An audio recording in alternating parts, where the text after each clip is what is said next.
0-0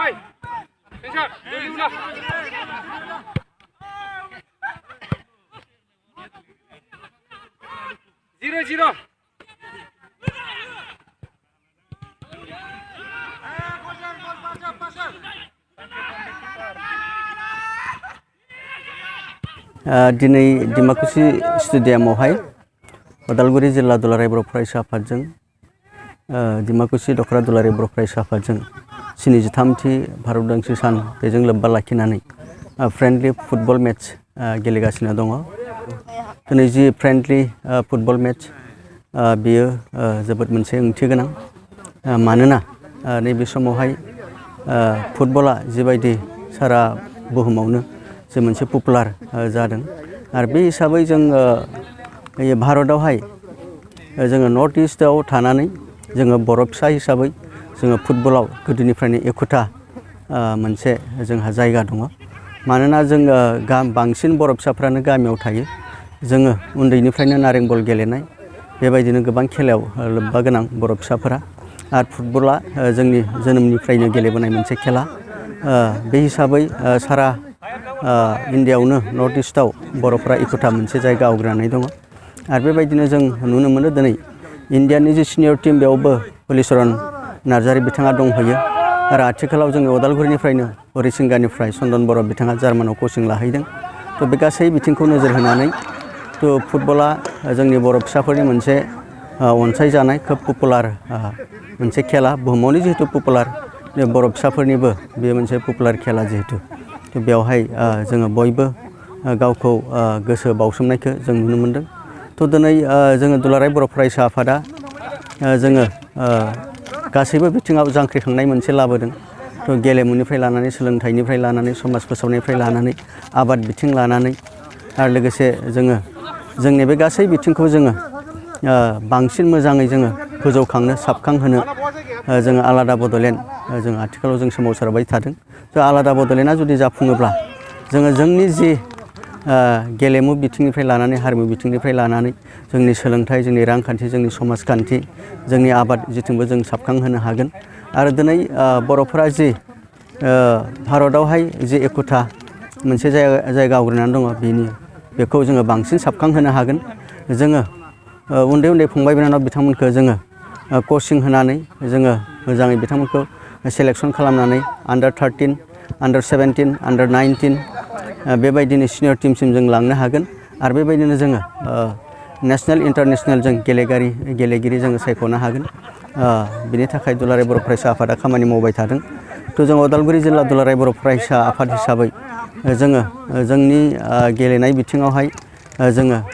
जोंनि जेनेरेसनखौ दानो थाखाय जोङो उदालगुरि जिल्लाया आन्डार 13 फुटबल टुर्नामेन्ट होयो।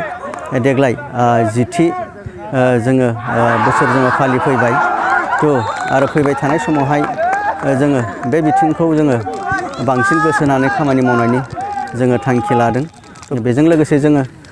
दिनै बेखौबो जों मोनसे एवारनेस जों लाबोनो जोङो नाजादों जाहाथे जोंनि गेलेनाय जि हुदा बेयो उन्दैनिफ्रायनो बैसोगोरासिम थायो जाहाथे जोंनि देहा मोदोम जोंनि सोलेर राफोद जानानै थायो। जों नुनो मोनदों आथिखालाव जोङो गावनि हेल्थखौ जोङो मेनटेन खालामनो रोङियावहाय गोबां जोंनि हेल्थआ नांगौनि बारा देरनाय सुगार हाइ प्रेसार बायदिसिना बेमाराव गोलैनाय बे मोनसे बिथिंखौबो जोङो नोजोर होदों आरो जों बे गेलेनायजों लोगोसे एक्सपिरियेन्स हिसाबै लानानै जोंनि जेनेरेसनखौ जोङो सोरजिनो नाजागोन मिजिंथिदों। गिबियावनो बयबो भारतबासिनिसिम 73rd इन्डिपेन्डेन्स डेनि गोजोन हामग्लायनाय बावहरबाय। आसा खालामदों दिनैनि दिना मोजाङै मोजां जेरावबो बे 73rd इन्डिपेन्डेन्स डेखौ बयबो फालिदों बिदि रंजा खुसि बारहोदों। दा थिग बेबायदिनो उदालगुरि जिल्ला दुलाराय बर' फरायसा आफादाबो दिनै डिमाकुसि नैबे गेलेग्रा फोथाराव फ्रेन्डलि मेच मोनसे फुटबल गेलेनानै जों 73rd इन्डिपेन्डेन्स डेखौ जों फालिनो बा बारहोनो थि खालामदों। बे लेखायैनो जों दिनै 4 रिंगानिफ्राय दिनैनि जि गेलेनाय जोलुर बादायनाय बेखौ जों जागायदोंमोन। दायो जोंहा हाफ टाइम उदालगुरि जिल्ला 2 डिमाकुसि दखरा 1 जानानै दङ। जिल्ला आफादा गलसेयाव जों दायो आवगायनानै दङ दा थिग बेबायदिनो जिल्ला आफादल' नङा बा जिल्ला आफाद आरो डिमाकुसि दखराल' नङा गुबुन गुबुन दखरा आफादफ्राबो गावबा गाव दखरा आफादाव सिनियर वार्कार्सफोरजों बेबायदिनो बे जोलुर बादायनायखौ लादों आरो किसु दखरा आफादफ्रा गावबा गाव साखाथि थानाय दखरा आफादफोरजों बे जोलुर बादायनायखौ दिनैनि दिनाव लादों दा जों खोब गोजोननाय मोनदों दिनै बेबायदि फ्रेन्डलि मेच बेवहाय गेलेनो जों मोनसे परिबेस मोनदों बयनिसिमबो दिनै 73 भारतबर्षनि उदांस्रिनि साननि गोजोन हामग्लायनायखौ जासिनाय थाबाय बेजों दिनै भारतबर्षनि जि उदांस्रि 73 बोसोर सफैबाय आरो बे 73 बोसोरनि गेजेराव जों दिनै भारतबर्षनि जि उदांस्रि भारतनि बयबो सिटिजेनशिप बा नोगोरारि सुबुंफ्रा बायदि बायदि हाबाफारिफोर लानानै बिदि रंजा बाजा खालामदों बा सेलेब्रेटखौ खालामगासिनो दङ बेनिनो जोङो डिमाकुसि दखरा दुलाराय बर' फरायसा आफादाबो उदालगुरि जिल्ला बर' फरायसा आफादजों फ्रेन्डशिप जों फुटबल मेच लादों दा बेजोंनो लोगोसे जोङो फोरमायनो नागिरदों भारतबर्षनि उदांस्रिनि थाखाय जिहेतु मुभमेन्ट बे मुभमेन्टआवबो जोंनि माखासे बर' सुबुंफोरखौ जों बाहागो लाबोनायखौ नुनो मोन्दों माखासेया भारतबर्षनि जारिमिनाव हिर' हिसाबै नुजाथियाखै जोङो नुनो मोन्दों माखासे आसामनि उदांस्रिनि मुभमेन्ट खालामग्रा जेरै कनकलतामोन बादि माखासे आसामिस सुबुंफोरखौ जोङो भारतबर्षनि उदांस्रिनि जे हिर' बे जारिमिनाव जों नुनो मोन्दों भारतबर्षनि जारिमिनाव नुनो मोन्दों नाथाय दुखुनांथाव बाथ्रा जोंहा बर'फोरनि गेजेरावबो बिदि मुभमेन्टआव बाहागो लानायखौ जोङो नुनो मोनबोदों दिनैबो बर'फ्रा भारतबर्षनि संबिधाननि बेरेखा नङा भारतबर्षनि संबिधानखौ बर'फ्रा मोजां मोनो आरो भारतबर्षनि मोनफ्रोमबो हाबाफारिखौ बर'फ्रा बरायो आरो बेजों लोगोसे उदांस्रि सानजों लोगोसे आं बेखौ मेसेज होनो सानदों जिहेतु जोंहा बर'फ्रा 50 बोसोर बारलांबाय दिनै जोंबो भारतबर्षनि सिङावनो मोनसे जोङो आलादा हादोर जोङो भारतबर्षनिसिम हास्थायदों दाखालि बावैसो जिहेतु भारतबर्षआ जोङो मोनदों जितु लादाख काश्मीर माने बेखौ इउनियन टेरिटरियेल खालामनानै होदों जोंबो मिजिंथियो जे भारतबर्षआ बा भारत सरकारा थाबैनो जोंनि बर'फोरनि जे दाबि जितु जेंना जों बे जेंनानिखौ माने सुफुंना होगोन बेखौ जोङो मिजिंथिदों आं बेखौ दिनैनि बे उदांस्रि सानजों लोगोसे भारतबर्षनि प्राइम मिनिस्टारनिसिम गुरैयै मोनसे आर'ज खावलायनाय थाबाय डिमाकुसियाव नैबे माने गेलेग्रा फोथारावनो दिनै 1992 मायथाइनिफ्रायनो दिनै बिदि मोनसे फुटबल माने बड'लेण्ड गेलेन्स माने गल्ड काप टुर्नामेन्ट होननाय मोनसे जोङो बादायनाय हाबाफारिखौ लायो जा बेयाव बिनि मिनिंखौ जोङो सरजाबफानानै लानाय जादोंमोन जे जेसेबां माने बर'नि मुभमेन्टआव जायफ्रा गावसिनि जिउखौ बावसोमबाय जों बिथांमोनखौ गोसोखांनानै आरो लोगोसे ओनसोलाव सान्थि खौसेथि बेखौ जोङो लाबोनो थाखाय खौसेथिखौ लाखिनो थाखाय आरो लोगोसे जोङो जिहेतु आथिखालाव नुनो मोनो जे गेलेनायनि गेजेरजों माखासे जाखांफुनाय इयुथ्सफ्रा गावसोरनि लाइफ केरियारखौ दाफुंनो हायो दा बेफोरबायदि माखासे मिजिंखौ लानानै थांखिखौ लानानै दिनै बर' फरायसा आफादनि बानजायनायाव आरो डिमाकुसि स्पर्ट्स एस'सियेसननि जथायै खुंनाय जे बड'लेण्ड गेलेन्स गल्ड काप दिनै देग्लाय 24थि खेब जागोन 24थि टर्म जागोन जोंहा दासिमबो फिक्सआ बिदि माने डेटआ फिक्स जायाखै अब्लाबो थि खालामना लानाय जादों 22 सेप्तेम्बरनिफ्राय 29 सेप्तेम्बरसिम सप्ता मोनसेनि थाखाय जोङो देग्लाय बड'लेण्ड गेलेन्स गल्ड कापखौ होगोन आरो बेखौ आं फोरमायफानो सानखायोदि जोंहा नेक्स्ट बोसोर मायथाइयाव रुफाथि मायथाइ जागोन सिलभार जुबुलि जागोन बेयाव जोङो देग्लायनो मेसेज होनो सानदों आरो जोङो नेक्स्ट बोसोराव हायोब्ला जों गेलेनायखौ हरनि समाव जोङो सेमि फाइनाल आरो फाइनाल गेमखौ जों होनो थाखाय बिदि साननानै दोनदों आरो लोगोसे देग्लाय जोङो 8था टीम बिदि जोङो गेलेहोनो सानदों मोनब्रै गेलेनायखौ जोङो जोंहा लकेल अर्गेन क्लाब थागोन आरो जोंहा भेरगाव डिस्ट्रिक्टआव जिहेतु चेम्पियन लिग जायो सुपार लिग बे सुपार लिगआव जाय चेम्पियन जाबाय बिथांमोनखौ लानानै लोगोसे उदालगुरि माने बिटिसिनि सिङाव थानाय मोनब्रै डिस्ट्रिक्टनिफ्राय जायखिजाया आरो मोननै जोङो बिदि हानजा लाबोनो सानदों आरो बाखि मोनब्रै दोलोखौ जोङो भारतबर्षनि जायखिजाया माने स्टेट्सनिफ्राय जोङो लाबोनो थाखाय थि खालामनाय जादों नाथाय दासिमबो जोङो बबे टीमा फैगोन थि खालामथ'नाय हानाय जायाखै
आं गिबियावनो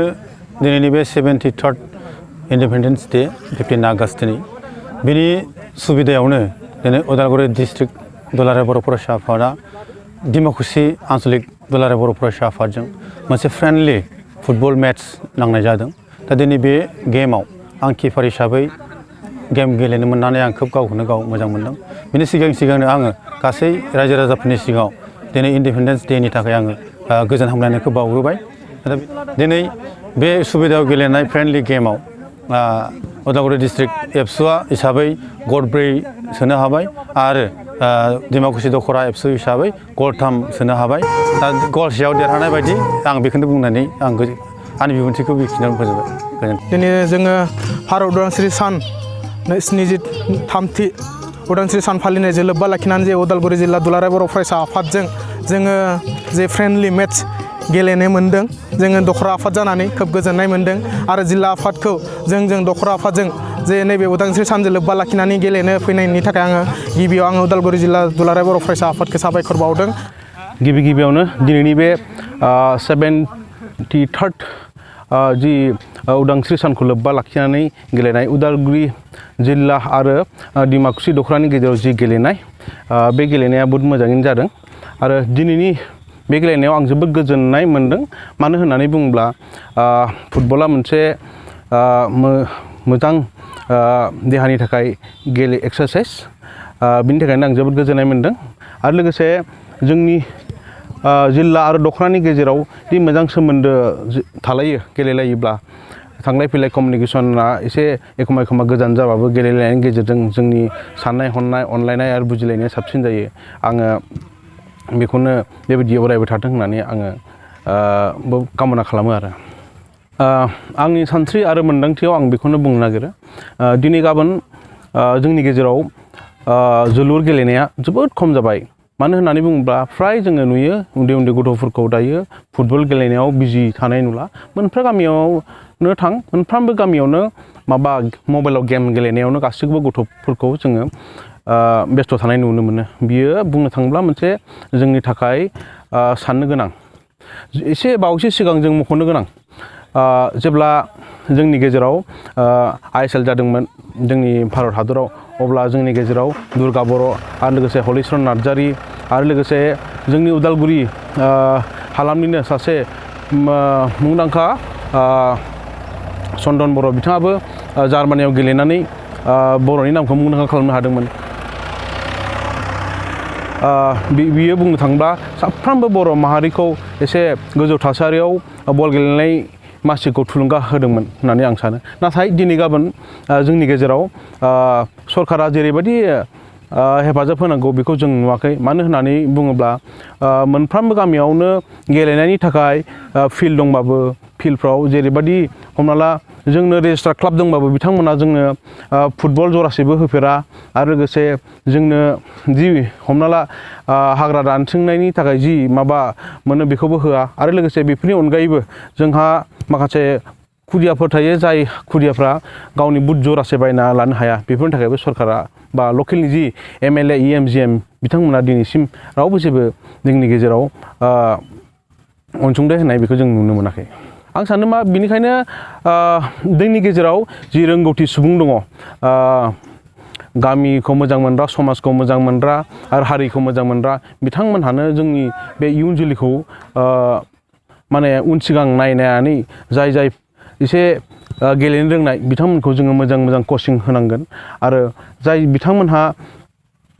न'आव जेबो गैथारा आरो